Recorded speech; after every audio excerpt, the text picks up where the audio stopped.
Achayans media പ്രവർത്തകനായ Shiju John ഈ പരിസരത്തുണ്ടെങ്കിൽ എത്രയും പെട്ടെന്ന് സ്റ്റേജിലേക്ക് എത്തുക. അടുത്തതായിട്ടുള്ളത് വിസ്മയ ന്യൂസ് റിപ്പോർട്ടർ രഞ്ജിത്ത് അവർകളാണ്.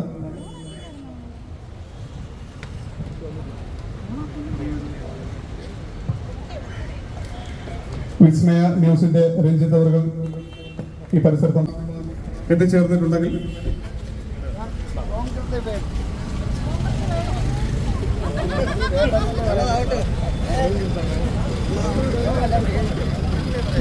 ബഹുമാന്യനായ ബോച്ചെ എത്തിച്ചേർന്നിരിക്കുകയാണ്.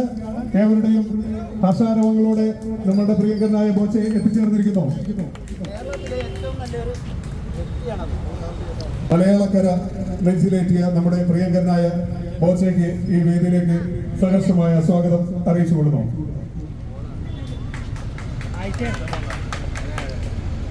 അതുപോലെ തന്നെ ബഹുമാന്യനായ കുണ്ട്ര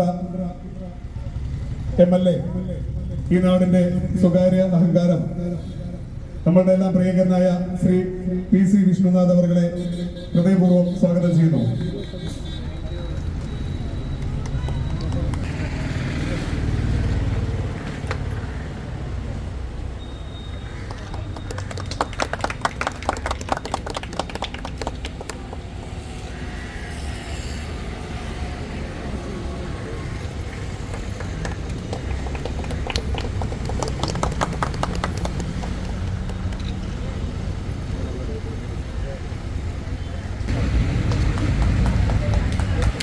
ഈ മഹത്തായ ചടങ്ങ് ഇവിടെ പൂർണ്ണമാവുകയാണ്. പ്രിയപ്പെട്ടവരെ, വെള്ളിമൺ പുനരധിവാസ കോളനിയിൽ അഗ്നിക്കിരയായ വീട് പുനർനിർമ്മിച്ച് നൽകുന്നതിന്റെ ഡോക്യുമെന്റ്സും അതിന്റെ ചെക്ക് കൈമാറിയിരിക്കുകയാണ്.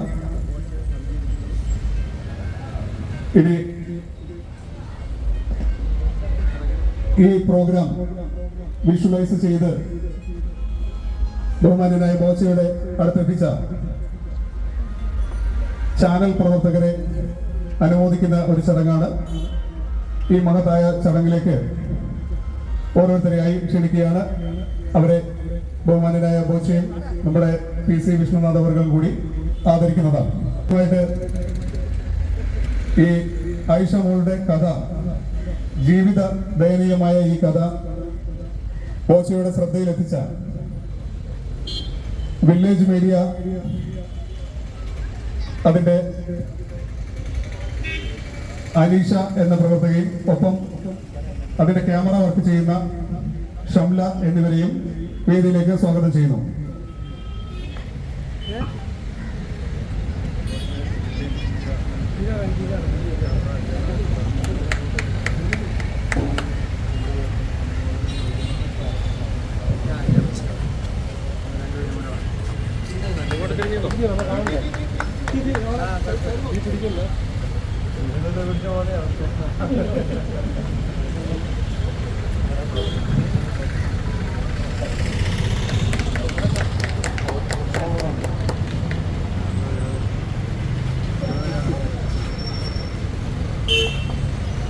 അടുത്തതായത് അച്ചയൻസ് മീഡിയ പ്രവർത്തകനായ ഷിജു ജോൺ ഈ പരിസരത്തുണ്ടെങ്കിൽ എത്രയും പെട്ടെന്ന് സ്റ്റേജിലേക്ക് എത്തുക.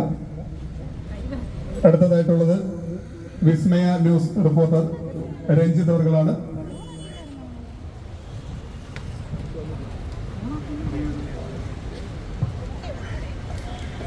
വിസ്മയ ന്യൂസിന്റെ രഞ്ജിത്ത് അവർകൾ ഈ പരിസരത്തുണ്ടെങ്കിൽ എത്രയും പെട്ടെന്ന് അകത്തേക്ക് വരിക.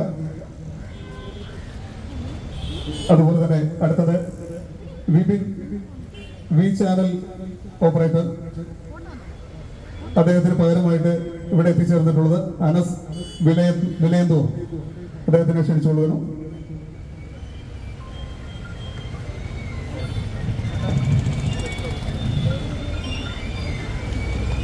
പ്രിയമുള്ളവരെ, ഒരു വിശിഷ്ട അതിഥിയെ ബോച്ചയ്ക്കും മറ്റുള്ളവർക്കുമായി ബഹുമാന്യനായ MLAക്കും പരിചയപ്പെടുത്തുവാൻ വേണ്ടിയിട്ട് ബാബു ആന്റണിയുടെ അപരനായി അവതരിക്കപ്പെട്ടിട്ടുള്ള ചാരിറ്റി പ്രവർത്തകൻ വെറും 5 രൂപ കൊണ്ട് 50 രൂപ കൊണ്ട് ഒരു അമ്മയ്ക്ക് വീട് വെച്ച് നൽകാനുള്ള സന്മനസ് കാണിച്ച അദ്ദേഹത്തിനെ ഈ വേദിയിൽ ആദരിക്കുകയാണ്. എല്ലാവരുടെയും ഹൃദയം നിറഞ്ഞ കയ്യടി.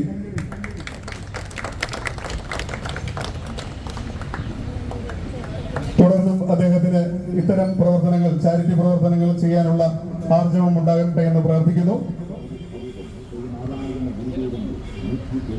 നമ്മുടെ ഈ ചടങ്ങിലെ ആദരിക്കൽ ചടങ്ങ് പരിപൂർണമായിരിക്കുകയാണ്. ഇനി നമ്മളുടെ ബഹുമാന്യരായിട്ടുള്ള ഓരോരുത്തരും ഈ ചടങ്ങിനെ കുറിച്ചുള്ള ആശംസകൾ അറിയിക്കാനായി.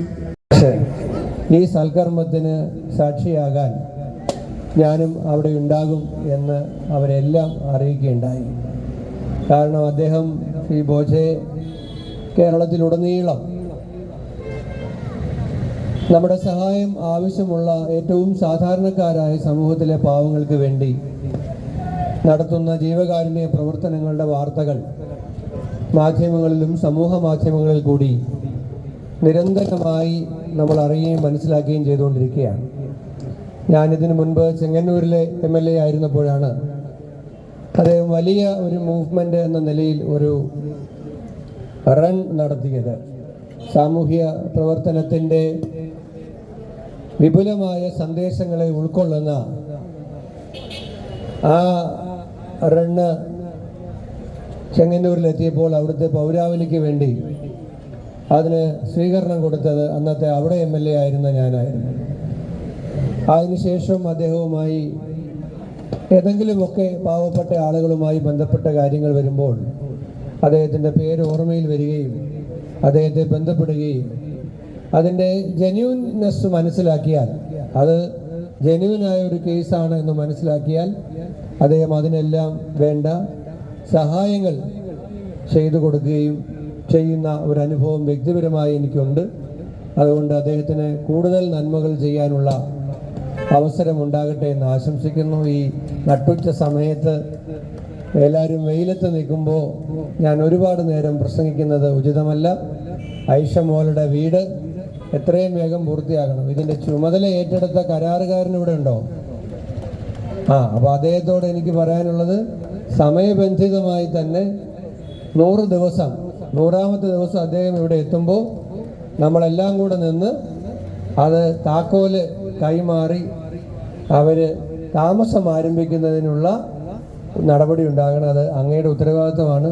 ഇവിടെ നിന്ന് ഇത്രയും പേരുടെ മുമ്പിൽ നിന്ന് ഞങ്ങൾ പറയുന്നതാണ്. അതുകൊണ്ട് 100 എന്ന് പറയുമ്പോൾ മനസ്സിൽ കാണേണ്ടത് 90 ആയിരിക്കണം. നിങ്ങൾ എല്ലാ പ്രകൃതി അനുകൂലമായിരിക്കും, ഒരു കുഴപ്പവും വരത്തില്ല. അപ്പോൾ അത് ഒരു ജാമ്യമില്ല. 90ാമത്തെ ദിവസം മനസ്സിൽ കണ്ടുകൊണ്ട് 100 ദിവസം എന്നത് പൂർത്തിയാക്കണം എന്നുള്ളതാണ്. ഞങ്ങളെല്ലാം കൂടെ നിന്ന് പറയുന്ന ഒരു കാര്യമാകുമ്പോൾ അതിനൊരു മാറ്റം ഉണ്ടാകാൻ പാടില്ല. അതാണ് എനിക്ക് അങ്ങയോട് അഭ്യർത്ഥിക്കാനുള്ളത്. സാധാരണ ഇങ്ങനെ ചാരിറ്റിയൊക്കെ ചെയ്യുമ്പോൾ ആദ്യം കുറച്ച് പൈസ കൊടുക്കും, പിന്നെ അതിൻ്റെ ഒരു ഘട്ടം കഴിയുമ്പോൾ ബാക്കി കൊടുക്കും. ഇത് മുഴുവൻ തുകയും ആദ്യം തന്നെ കൈമാറിയിരിക്കുകയാണ്. അപ്പോൾ അതുകൊണ്ട് ആ ഉത്തരവാദിത്വം ഇതിൻ്റെ നിർമ്മാണത്തിൽ അങ്ങ് കാണിക്കണം എന്നുകൂടി ഈ അവസരത്തിൽ അഭ്യർത്ഥിച്ചുകൊണ്ട്, വില്ലേജ് ഓഫീസറുണ്ട്, ആ വസ്തുവുമായി ബന്ധപ്പെട്ട് ചില കാര്യങ്ങളൊക്കെ വന്ന് ആമിന എന്നെ വന്ന് കണ്ടപ്പോൾ ഞാൻ വില്ലേജ് ഓഫീസറെ വിളിച്ച് പറഞ്ഞു. വില്ലേജ് ഓഫീസർ അപ്പോൾ ഞാൻ പറഞ്ഞു, ഇതുപോലെ ബോച്ചെ വീട് വെച്ചു കൊടുക്കാൻ തീരുമാനിച്ചിരിക്കുകയാണ്. നമ്മളായിട്ട് ഇനി നടപടിക്രമങ്ങളിലൊന്നും ഒരു പ്രയാസം ഉണ്ടാക്കി അവർക്ക് ബുദ്ധിമുട്ടുണ്ടാക്കരുതെന്ന് പറഞ്ഞപ്പോൾ വില്ലേജ് ഓഫീസർ അത് വളരെ ഉത്തരവാദിത്വത്തിൽ വേഗത്തിൽ ആ കാര്യങ്ങളെല്ലാം പൂർത്തിയാക്കിയതിന് വില്ലേജ് ഓഫീസറോടുമുള്ള പ്രത്യേകമായ നന്ദി ഈ അവസരത്തിൽ അറിയിച്ചുകൊണ്ട് ഞാൻ എൻ്റെ വാക്കുകൾ അവസാനിപ്പിക്കുന്നു. നമ്മുടെ പ്രിയങ്കരനായ ബോച്ചെ അവരെ സ്വാഗതം ചെയ്യുന്നു. Hello, hi. ആദ്യം തന്നെ മാപ്പ് ചോദിക്കുകയാണ്. 11 മണി 12 പോയി. ഇപ്പൊ സമയം നമ്മുടെ കയ്യിൽ നിൽക്കുന്നില്ല. അപ്പോയിന്റ്മെന്റ് എടുക്കാതെ ആൾക്കാർ വന്നാലും നോ എന്ന് പറയാൻ പറ്റാത്തതുകൊണ്ട് പലരും വഴിയിൽ തടഞ്ഞു നിർത്തും. വീടിന്റെ മുമ്പിൽ അപ്പോയിന്റ്മെന്റ് ഇല്ലാണ്ട് വരൊക്കെ ചെയ്യുമ്പോൾ 1-2 മണിക്കൂർ വൈകിയാണ് വണ്ടി ഓടുന്നത്. പിന്നെ ഇത് ഞാൻ സോഷ്യൽ മീഡിയയിലൂടെയാണ് കാണുന്ന. ഒരു വീട് നിന്ന് കത്തുന്ന സീൻ കണ്ടപ്പോൾ പെട്ടെന്ന് സാധാരണ ഇങ്ങനെ ഓടിച്ചു പോവുകയാണ്. കണ്ടപ്പോൾ ഒന്ന് നോക്കുമ്പോൾ അതിൻ്റെ മോളുടെ കരച്ചിലും കാര്യങ്ങളും ഒക്കെ കാണുമ്പോൾ വീട് നഷ്ടപ്പെട്ടു, കത്തിപ്പോയി. നോക്കുമ്പോൾ എന്നെ വല്ലാണ്ട് ഒരുപാട് ഇങ്ങനത്തെ കേസുകൾ വരും. എല്ലാം നമുക്ക് ഇടപെടാൻ പറ്റില്ല. 7000-ൽ കൂടുതൽ അപേക്ഷകളാണ് എനിക്കുള്ളത്. 5000 കോടി ഉണ്ടെങ്കിൽ മതിയാവില്ല കണക്ക് കൂട്ടി നോക്കിയപ്പോൾ. ദിവസേന ബോച്ചെ ഫാൻസ് ചാരിറ്റബിൾ ട്രസ്റ്റിലൂടെ പറ്റാവുന്നത് ചെയ്യുന്നുണ്ട്. അപ്പൊ ഇത് കണ്ടപ്പോ ഈ മോള് ആയിഷ മോള് കക്കൂസയിൽ കിടന്നുറങ്ങുന്ന രംഗമാണ് കാണിച്ചത്. ഞാൻ എൻ്റെ മോളെ ആലോചിച്ചു പോയി, എൻ്റെ മോളാണ് ഈ സ്ഥാനത്ത് ഒരു കക്കൂസയിൽ കിടന്നുറങ്ങേണ്ട ഒരു ഗതി വന്നിരുന്നെങ്കിൽ എന്ന് പോയപ്പോഴാണ് നമുക്ക് ആ ഒരു ഇമേജിൻ ചെയ്തപ്പോഴാണ് നമുക്ക് അതിൻ്റെ ഒരു വിഷമം മനസ്സിലായത്. ഉടൻ വിളിച്ചു അവരെ. ഞാൻ പറഞ്ഞു തീർച്ചയായിട്ടും നിങ്ങൾക്കൊരു വീട് അവിടെ വെച്ച് തരാം എന്ന് പറയുകയാണ് ഉണ്ടായത്. അപ്പൊ ഇനി ഇതില് വേറൊരു കാര്യമുള്ളത്, എനിക്ക് ഇത് വീട് പണി ഞാൻ ഏറ്റെടുക്കുന്നില്ല. 7.5 ലക്ഷം അല്ലേ, എത്ര 7.5 ലക്ഷം രൂപ ഇപ്പൊ തന്നെ ചെക്ക് കൊടുത്തു, പൈസയും റൊക്കം കൊടുക്കുകയാണ്. സമയത്ത് തീർക്കാൻ പേര് സന്തോഷ് കുണ്ട്ര ഏറ്റിട്ടുണ്ട്. പിന്നെ ഇവിടെ MLA-യും വില്ലേജ് ഓഫീസർ എല്ലാവരും ഉണ്ട്. ഈ ഉത്തരവാദിത്തങ്ങളൊക്കെ നിങ്ങളെ ഏൽപ്പിക്കുകയാണ്. ഈ ഉത്തരവാദിത്തത്തിൽ മാത്രം എനിക്ക് പങ്കില്ല. കാരണം ഒന്നല്ല, ഇത് നാട്ടിലാവുമ്പോൾ നിങ്ങൾക്കത് കറക്റ്റായിട്ട് ചെയ്യാൻ പറ്റും. ഞാൻ എവിടെയെങ്കിലും കിടക്കുന്ന ഉത്തരവാദിത്തം ഇല്ലാത്തവനായ ഞാൻ ഈ തിരക്കിന്റെ ഇടയിൽ ഇത് വന്ന് പണി തീർത്ത് കൊടുക്കലൊക്കെ സമയം വൈകി പോവും. മാത്രമല്ല ചില പണികൾ കിട്ടാറുണ്ട്. അതിനുശേഷം ഇപ്പൊ ഇങ്ങനെയാണ്, പണിയിച്ച് കൊടുക്കുന്നതിന് വരാ കാശ് കൊടുത്ത് അവിടെ ഉത്തരവാദിത്തമുള്ളവരെ ഏൽപ്പിക്കുകയാണ്. എന്നിട്ട് നെയ്യാറ്റിൻകര വലിയൊരു അപകടം ഉണ്ടായി. ഒരു ഭാര്യയും ഭർത്താവും അല്ലേ മണ്ണെണ്ണ ഒഴിച്ച് ആത്മഹത്യ ചെയ്തു. അതിന്റെ റിയൽ സ്റ്റോറി എന്താണെന്ന് നിങ്ങൾക്ക് അറിയുമെന്ന് അറിയില്ല. അവിടെ ഞാനൊരു കുറ്റവാളി, ഒരു ഉടായ്പക്കാരനായി മാറി. ഞാനും ആ സ്ഥലത്തിന്റെ ഉടമ ആ സ്ത്രീയുമായി 50,000 രൂപ കൊടുത്ത് എഗ്രിമെന്റ് ഉണ്ടാക്കി വെച്ച് ഇപ്പോഴും അതുണ്ട്. ആ സ്ഥലം ബാക്കി പൈസ കൊടുത്ത് വാങ്ങി അവിടെ ഒരു വീട് വെച്ച് കൊടുക്കാമെന്ന് ഞാൻ ഏറ്റു. പിന്നെ അത് നോക്കുമ്പോൾ എന്താ സ്ഥിതി എന്ന് വെച്ചാല്, ഈ ആത്മഹത്യ ചെയ്ത ആ ദമ്പതികള് മറ്റൊരു സ്ത്രീയുടെ സ്ഥലത്ത് അതിക്രമിച്ച് കയറി അവിടെ താമസമാക്കിയതാണെന്നും അതിന്റെ ചില കേസും കാര്യങ്ങളും ഉണ്ടെന്നും ഒക്കെ മനസ്സിലായതുകൊണ്ട് അതൊക്കെ തീർത്തെടുത്ത് കോടതി വഴി നല്ല രീതിയിൽ നാളെ ഇനി അവിടുന്ന് അവർക്ക് ഇറങ്ങണ്ടാവാത്ത ലീഗലായിട്ട് നല്ല രീതിയിൽ പണിത് കൊടുക്കാൻ നോക്കുമ്പോൾ ഒരു 6 months to 1 year എടുക്കും. അപ്പൊ ഞാൻ അവരെ അറിയിച്ചു, കുറച്ച് വെയിറ്റ് ചെയ്തോളൂ, അതുവരെ വേണമെങ്കിൽ എന്റെ ഫ്ലാറ്റിൽ വന്ന് താമസിച്ചോളൂ എന്ന് ആ പിള്ളേരോട് പറഞ്ഞു. പിള്ളേര് വന്നില്ല. അത് കഴിഞ്ഞിട്ട് നോക്കുമ്പോഴത്തെ സീൻ എന്താന്ന് വെച്ചാൽ സോഷ്യൽ മീഡിയയിലൂടെ ഞാൻ കാണുകയാണ്, ഈ പിള്ളേര് പറയാണ് ബോച്ചയെ പറ്റിച്ചു, ബോച്ചെ വീട് വെച്ച് തരാന്ന് പറഞ്ഞു, വീട് വെച്ച് തന്നില്ല. എന്തായി? 1 വർഷമെങ്കിലും എടുക്കും കോടതി ക്രമങ്ങളൊക്കെ കഴിഞ്ഞിട്ട് വരാനായിട്ട്. നല്ല രീതിയിൽ ക്ലീൻ ആയിട്ട് ചെയ്യുമ്പോൾ വൃത്തിയായിട്ട് ഒരു ഉദ്ദേശശുദ്ധിയോടുകൂടെ കൊടുക്കണ്ടേ. പബ്ലിസിറ്റി മാത്രമല്ല, പബ്ലിസിറ്റി കിട്ടും, അതുകൊണ്ട് കുഴപ്പമൊന്നുമില്ല. അതിനൊപ്പം ചെയ്യുന്നത് ഒരു ഉദ്ദേശശുദ്ധിയോടുകൂടെ കൊടുക്കണം എന്നോർത്തിട്ടായിരുന്നു. അപ്പൊ ഇനിയിപ്പോ എന്താ ഉണ്ടാവാൻ പോണേന്ന് വെച്ചാൽ, വക്കീല് പറഞ്ഞത് എന്നോടും ഇതിന്റെ ഉടമയായ സ്ത്രീയോടും കൂടെ കേസ് കൊടുക്കാനും ഈ കുട്ടികളെ അവിടുന്ന് ഇറക്കാനുമാണ് പറഞ്ഞത്. അങ്ങനെ വന്നാൽ ദമ്പതികൾ ചെയ്ത അതേ അവസ്ഥയിൽ ഇവരെത്തും. നാളെ പോലീസ് വന്ന് ഇവരെ ഇറക്കാൻ വരുമ്പോ ഇവര് വീണ്ടും പെട്രോൾ എടുത്ത് ഒഴിച്ചിട്ട് ആത്മഹത്യ ഭീഷണി മുഴക്കേണ്ടി വരും. പക്ഷെ ഞാൻ പറഞ്ഞു, എനിക്ക് അതിന്റെ ആവശ്യമില്ല, എനിക്ക് അവരെ ഉപദ്രവിക്കാനൊന്നുമില്ല. വേറൊരു പാർട്ടി അവിടെ വന്ന് ഏതാനും ആഴ്ചകൾ കൊണ്ട് പെട്ടെന്ന് ഒരു ചെറിയ വീട് തട്ടിക്കൂട്ടിയോടെ അതിൽ താമസിക്കുന്നുണ്ട്. അതിന് രേഖകളോ നിയമങ്ങളോ ഒന്നുമില്ല. പഴയ അതേ അവസ്ഥയിൽ തന്നെയാണ് ഇപ്പോൾ ഉള്ളത്. എങ്കിലും അവർക്ക് അത് അങ്ങനെ ആയി, അവർ സഹായമായി, അവർ താമസിക്കുന്നുണ്ട്. നിയമങ്ങളൊക്കെ അതിന്റെ വഴിക്ക് നടന്നോട്ടെ. അപ്പൊ ഇത് അങ്ങനെ ഒരു അപകടം ഉണ്ടായി. ബോച്ച എന്ത് ചെയ്താലും അവസാനം ഉടായ്പക്കാരനായി മാറുന്ന അവസ്ഥയാണ്. അത് പിന്നെ നമുക്ക് പ്രശ്നമല്ല. ഈ നെഗറ്റീവ് കേട്ട് കേട്ട് അതൊരു ശീലമായി. മാത്രമല്ല എൻ്റെ ഒരു വീക്ക്നെസ് ആണ് നെഗറ്റീവ് പറയുമ്പോൾ അത് കേൾക്കാനും അത് പോസിറ്റീവ് ആക്കാനും ഒക്കെ. പിന്നെ സത്യം ഇത്തിരി വൈകിയായാലും പുറത്തേക്ക് വരും. അത് പ്രകൃതി നിയമമാണ്. എല്ലാ കാലം അത് മൂടി വെക്കാൻ പറ്റില്ല. ഞാൻ എന്റെ കർമ്മത്തിൽ വിശ്വസിക്കുന്നു. ഞാൻ എന്റെ മനസാക്ഷിയോട് ചോദിക്കുമ്പോൾ എനിക്കൊരു ഉത്തരം കിട്ടും. അതാണ് എന്റെ സന്തോഷം, സംതൃപ്തിയൊക്കെ. എല്ലാവരും ബോധിപ്പിക്കേണ്ട ആവശ്യമില്ല. എല്ലാവരും ബോധിപ്പിക്കാൻ ഇന്ന് ലോകത്ത് ഒരാൾക്കും സാധിച്ചിട്ടില്ല, എന്തൊക്കെ ചെയ്താലും. അതുകൊണ്ടാണ് ഇപ്പോ അത് ഒന്ന് MLA വില്ലേജ് ഓഫീസറൊക്കെ ഒന്ന് നിന്നിട്ട് കോൺട്രാക്ടർ ഒന്ന് എണീറ്റ് തന്നാല് ഈ സാധനം ഒന്ന് ഞാൻ അങ്ങോട്ട് ഏൽപ്പിക്കുകയാണ് ഈ ഉത്തരവാദിത്വം. ചെക്ക് അവർക്ക് കൊടുത്തല്ലോ അല്ലേ? ഒന്ന് കയറിയുള്ളൂ, ചെക്കും കൂടെ വന്നു. ഒന്ന് ഈ മൈക്കൊരു കയ്യിലൊന്ന് പിടിച്ചു.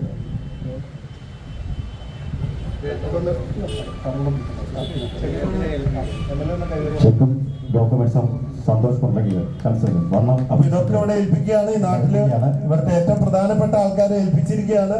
നാളെ പണി തീർന്നില്ല എന്ന് പറഞ്ഞ് വേറെ സോഷ്യൽ മീഡിയ വന്ന് മോളെ ഐഷ മോളെ ബോച്ച വന്നോ? ആ വന്നു. വീട് വെച്ച് തരാന്ന് പറഞ്ഞാ വച്ച് തന്നോ? ഇല്ല, ബോച്ച കള്ളൻ എന്ന് പറയല്ലേ. എന്നാലും ഇതൊക്കെ കഴിഞ്ഞാൽ എന്നെ പറയുള്ളൂ. സാറിന് അത് സഹിച്ചു, എന്നാലും ഒരു പ്രൂഫ് കിടക്കട്ടെ. Okay, thank you. ഇല്ലാത്തവർക്ക് വീട് ഇല്ലാത്തവരൊരു വിഷമം മനസ്സിലാക്കിയിട്ട് ഇതാണ് ശരിയായ പ്രവർത്തനം കണ്ടറിഞ്ഞ് ഞായറാഴ്ച തിരക്കിനിടയിൽ ഏറ്റവും പ്രാധാന്യം അർപ്പിക്കുന്ന ചടങ്ങ്. തിരക്കല്ല ഇവിടെ പ്രധാനം.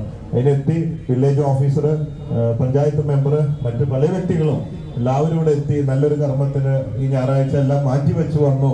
പ്രത്യേകം നല്ല മനസ്സുള്ളവരൊക്കെ ഇങ്ങനത്തെ കാര്യങ്ങൾക്ക് ഓടിയെത്തും മുമ്പിൽ പ്രത്യേകം നന്ദി രേഖപ്പെടുത്തുകയാണ്.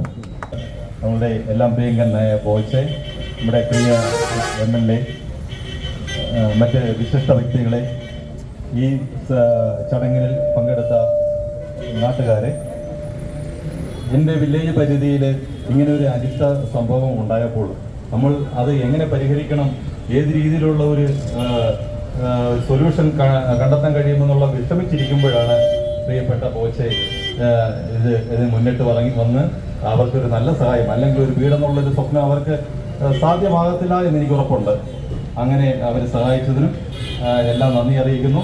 ഈ ചടങ്ങിൽ പങ്കെടുത്ത ബോച്ചയ്ക്ക് എല്ലാവിധ അനുഗ്രഹങ്ങളും ഉണ്ടാകട്ടെ എന്നും നമ്മുടെ MLA ഇവിടെ ചടങ്ങിൽ പങ്കെടുത്തു പോയ MLAക്ക് എല്ലാവിധ ആശംസയും മറ്റുള്ള ആളുകൾക്ക് എല്ലാ ആശംസകളും നമ്മുടെ പ്രിയപ്പെട്ട ആയിഷ മോൾക്ക് നല്ലൊരു ഭാവി ഉണ്ടാകട്ടെ. ഈ വീട്ടില് ഇനി കക്കൂസിലോ കുളിമുറിയിലോ ഒക്കെ കിടന്ന് ജീവിതം കഴിക്കേണ്ട ഒരു അവസ്ഥയില്ല. ആയിഷ മോൾക്ക് നല്ലൊരു ഭാവിയും ഉണ്ടാകട്ടെ എന്ന് ആശംസിക്കുന്നു. ബാക്കി എല്ലാവർക്കും നന്ദി അറിയിക്കുന്നു. ഒരുപാട് കാര്യങ്ങൾ നമുക്കറിയാം ബോച്ചയെ കുറിച്ച്. പക്ഷേ നമുക്ക് ഇവിടെ നമ്മുടെ നാട്ടിൽ വന്നിട്ട് നമ്മുടെ സ്ഥലത്ത് വന്നിട്ട് കാണാൻ പറ്റില്ലല്ലോ എന്ന് വിചാരിച്ചു. എന്തായാലും നമുക്ക് ദൈവം അനുഗ്രഹിച്ച് കാണാനും കൂടുതൽ പരിപാടി പങ്കെടുക്കാനും അതിൻ്റെ കർമ്മത്തിന് എൻ്റെ എല്ലാവിധ ആശംസകളും എത്രയും പെട്ടെന്ന് ഈ കാലം പൂർണ്ണമാകട്ടെ എന്ന് ഞാൻ ആശംസിക്കുന്നു. തീർച്ചയായിട്ടും ഇത് പരിപൂർണമാക്കുവാൻ 100 ദിവസത്തിനുള്ളിൽ തന്നെ പരിപൂർണമാക്കുവാൻ എനിക്ക് ആത്മവിശ്വാസമുണ്ട്. തീർച്ചയായിട്ടും നിങ്ങളുടെ ഓരോരുത്തരുടെയും പൂർണ്ണമായ സഹായ സഹകരണം ഉണ്ടാകണം. തീർച്ചയായിട്ടും ഈ ഒരു മഹത് കർമ്മത്തിന് വേണ്ടിയിട്ട് മുൻകൈയെടുത്ത് ജനങ്ങളിലേക്ക് ഇറങ്ങി വന്നുകൊണ്ടിരിക്കുന്ന നമ്മളുടെ ബോച്ചയ്ക്ക് തീർത്തും ദീർഘായുസ്സും ആയുരാരോഗ്യ സൗഖ്യവും ഉണ്ടാകട്ടെ എന്ന് പ്രാർത്ഥിക്കുന്നതിനോടൊപ്പം എല്ലാവിധ നന്ദിയും ഈ അവസരത്തിൽ അറിയിക്കുകയാണ്. നമ്മളുടെ വിളംബര നാടിന്റെ പൂർണ്ണമായിട്ടുള്ള എല്ലാ ജനതയുടെയും ആശംസകൾ അദ്ദേഹത്തിന് അറിയിക്കുകയാണ്. അതുപോലെ തന്നെ നമ്മളുടെ ഈ ചടങ്ങിന് പങ്കെടുത്ത നമ്മുടെ കുണ്ട്ര മണ്ഡലത്തിന്റെ MLA ബഹുമാനനായ ശ്രീ PC വിഷ്ണുനാഥ് അവർ, അദ്ദേഹം ഈ ചടങ്ങിൽ പങ്കെടുത്ത് ഈ ചടങ്ങിനെ ധന്യമാക്കി. തീർത്തും അദ്ദേഹത്തിനും നമ്മുടെ കുണ്ട്ര വിളംബര നാടിന്റെ ആശംസകൾ അറിയിക്കുകയാണ്. അതുപോലെ തന്നെ കുണ്ട്ര ബോച്ചെ ഫാൻസ് ചാരിറ്റബിൾ ട്രസ്റ്റിന്റെ അംഗങ്ങളാകുവാനോ ഈ ഗ്രൂപ്പിലേക്ക് അണിചേരുവാനോ താല്പര്യമുള്ള എല്ലാവർക്കും അതിനുള്ള അവസരം നമ്മളിവിടെ ഒരുക്കുന്നതാണ്. അതുപോലെ ഇതുപോലെയുള്ള മഹത് കർമ്മങ്ങൾ ചെയ്യാനുള്ള അവസരം ബോച്ചയിലൂടെ നമുക്ക് കൈവന്നിരിക്കുകയാണ്. അത് തീർത്തും നമ്മളുടെ ഈ സമൂഹം പ്രയോജനപ്പെടുത്തണമെന്ന് അറിയിക്കുന്നു. ഈ പ്രോഗ്രാമിൽ പങ്കെടുത്ത ബഹുമാന്യനായ നമ്മുടെ സ്ഥലം MLA ശ്രീ PC വിഷ്ണുനാഥ് അവർക്ക് ഹൃദയം നിറഞ്ഞ നന്ദി അറിയിക്കുന്നു. അതുപോലെ തന്നെ Perunad village president Shri Manoj sir, അദ്ദേഹം വളരെ ചുരുങ്ങിയ ദിവസം കൊണ്ടാണ് ഞാൻ ഈ കാര്യങ്ങൾ കോർഡിനേറ്റ് ചെയ്തത്. അദ്ദേഹത്തിനെ വിളിച്ചപ്പോൾ തന്നെ തീർത്തും പൂർണ്ണമായിട്ടുള്ള സമ്മതം അറിയിച്ചു. വന്നെത്താമെന്ന് പറഞ്ഞു. സമയപരിധികളുണ്ട് എങ്കിൽ പോലും അദ്ദേഹം വന്നെത്തി. വളരെ ഈ ചടങ്ങിനെ ധന്യമാക്കി തീർത്തതിന് അദ്ദേഹത്തിന് ഹൃദയം നിറഞ്ഞ നന്ദി അറിയിക്കുന്നു. അതുപോലെ തന്നെ പെരുന്നാട് പഞ്ചായത്ത് പ്രസിഡന്റ് എത്താമെന്ന് അറിയിച്ചിട്ടുണ്ടായിരുന്നു. അദ്ദേഹം എത്തിച്ചേർന്നിട്ടില്ല. എങ്കിലും അവർക്കും സാങ്കേതിക കാരണങ്ങളാൽ എത്തിച്ചേരാൻ കഴിയാഞ്ഞതാണ്. അവർക്ക് നന്ദി അറിയിക്കുകയാണ്. അതുപോലെ തന്നെ ബഹുമാനായ നമ്മുടെ കുണ്ട്ര SHO അദ്ദേഹവും സാഹചര്യവശാൽ എത്താൻ കഴിഞ്ഞില്ല. അദ്ദേഹത്തിനും ഹൃദയം നിറഞ്ഞ നന്ദി അറിയിക്കുകയാണ്. അതുപോലെ തന്നെ സ്ഥലം പഞ്ചായത്ത് മെമ്പർ സുധാദേവി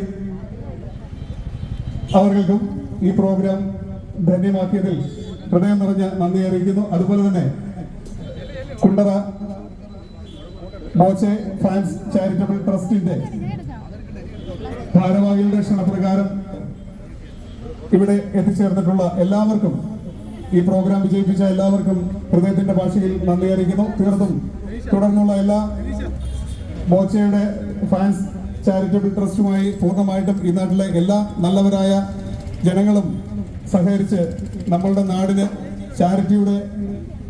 ബോച്ചയുടെ ചാരിറ്റി ട്രസ്റ്റിന്റെ പ്രയോജനം ഉണ്ടാകട്ടെ എന്ന് പ്രാർത്ഥിച്ചുകൊണ്ട് ഞാൻ എന്റെ വാക്കുകൾ ഉപസംഹരിക്കുന്നു. നന്ദി, നമസ്കാരം.